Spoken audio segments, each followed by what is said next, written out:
Here's some tips that you must know before buying your next fixer-upper property. And obviously this picture is a little bit of a joke. If you run to a place like this, run out as fast as you can. This is not something that you want to be getting into.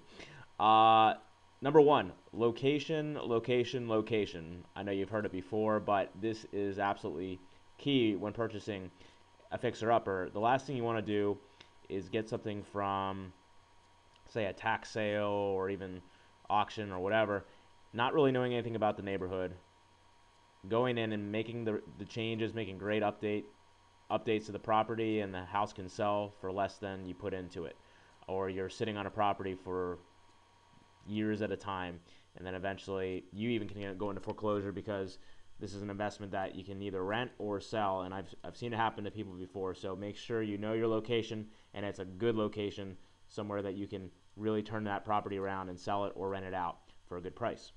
Number two goes along with know your stuff. You need to know the neighborhood. You need to know what you're doing.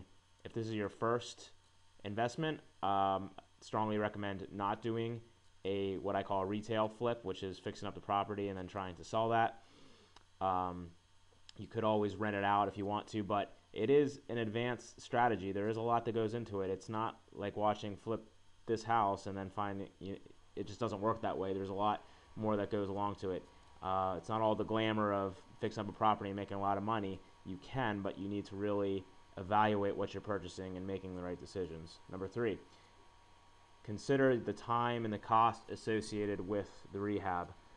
Essentially, how long is it going to take to do the repairs that need to be done in order to get the property to where it needs to be for you to sell it or to rent it. Take contractors through, people that you can trust, get good opinions, find out anything that is wrong that you may not know about. Consider that cost and the time associated, and also the financing that you're going to be using. Will it be a profitable deal for you, or is it not worth the headache? Know all these factors before you end up making the investment.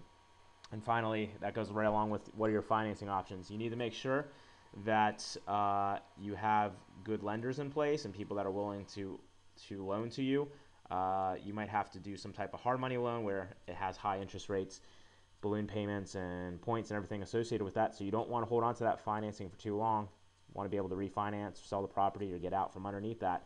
So you need to really research that and have the financing in place to know what that would cost you versus what needs to be done, how much money is going to be put into the repairs, and how long it's going to be taking. All these factors are going to really help you know if you're making the right choice. Make sure to network a lot so that you have the right contacts, and by following these steps, you can really protect your investment and make a wise choice for your next fixer-upper.